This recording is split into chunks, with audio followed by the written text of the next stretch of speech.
Good morning. This is a reading from Readings by Rosemary with the Osho Zen Tarot deck. It's already been shuffled 3 times. We're going to cut it in fire, water, air, earth. Fire, water, air, earth. And then we're going to pull 3 cards.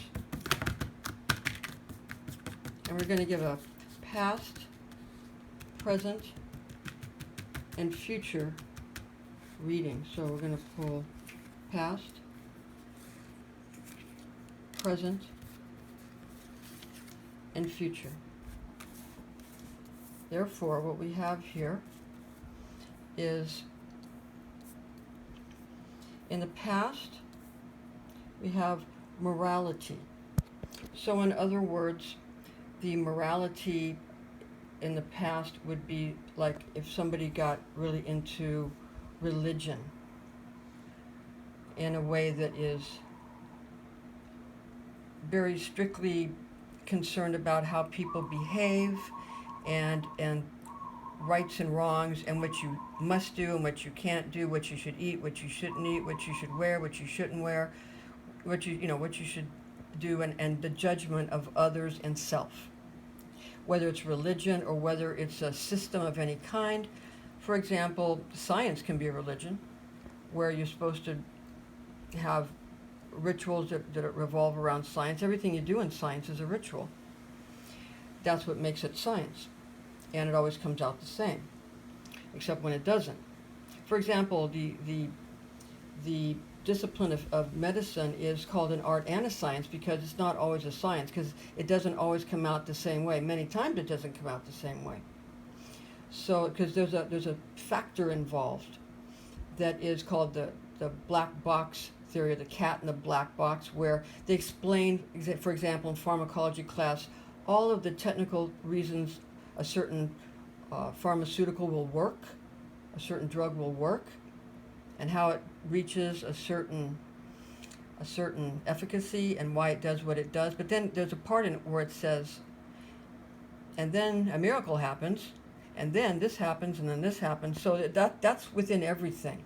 And at that moment, that's when the higher self, the Overself, what we consider the God self, takes over and makes what is going to happen to be the best for the entire system.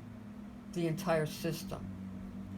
And what is best for the system will also ultimately be best for the individual.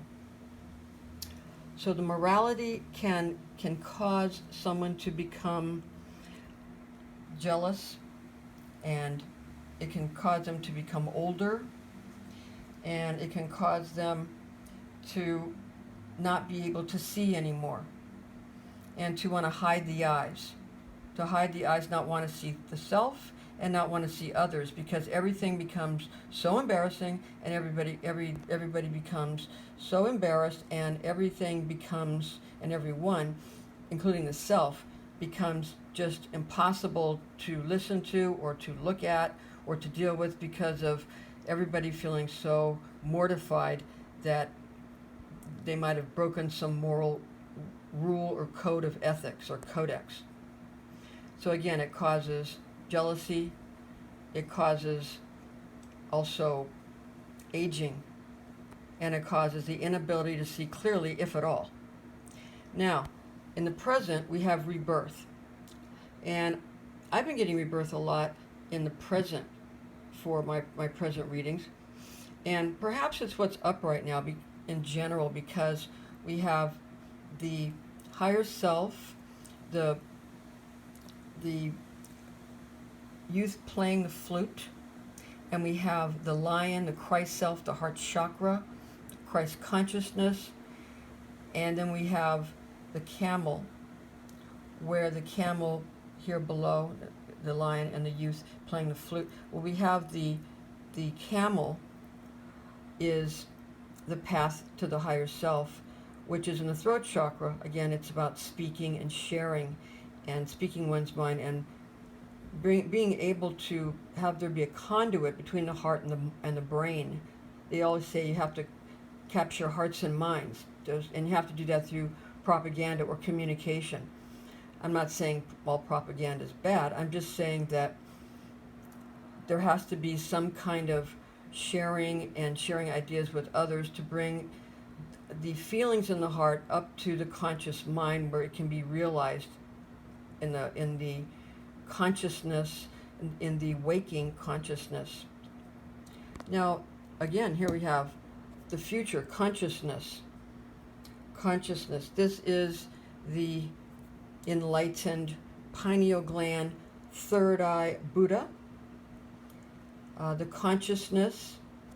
This is the serenity, the tranquility, the starry realization of everything in the subconscious and unconscious coming to consciousness, where it is in a serene manner, not necessarily in the brain as a thought that has to be analyzed, but rather as a consciousness that takes over and causes everything to become as it should be, and healed, and transcendence. It's a transcendence and consciousness. So we have in the past morality consciousness and being very, very staunch and very prudish. The present, we have the rebirth, a new realization connecting the heart and the mind, the playing of music and the enjoyment of being able to connect the heart with the mind, and traveling and being able to go to places that will cause a person to become more enjoined with the heart, where the consciousness and the heart become one. Intellectus sinus, intelligence of the heart, Latin, intellectus sinus. Then we have consciousness. In the future, we have pineal awareness, where the right and left brain combine, they conjoin, and they form pineal gland awareness, where all is one, where Christ consciousness becomes one. That's where we have the unicorn consciousness.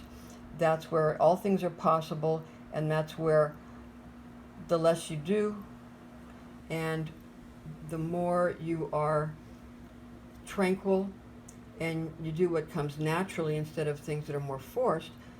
In this consciousness state in the future, all things happen seemingly by magic. Okay, we'll see you soon.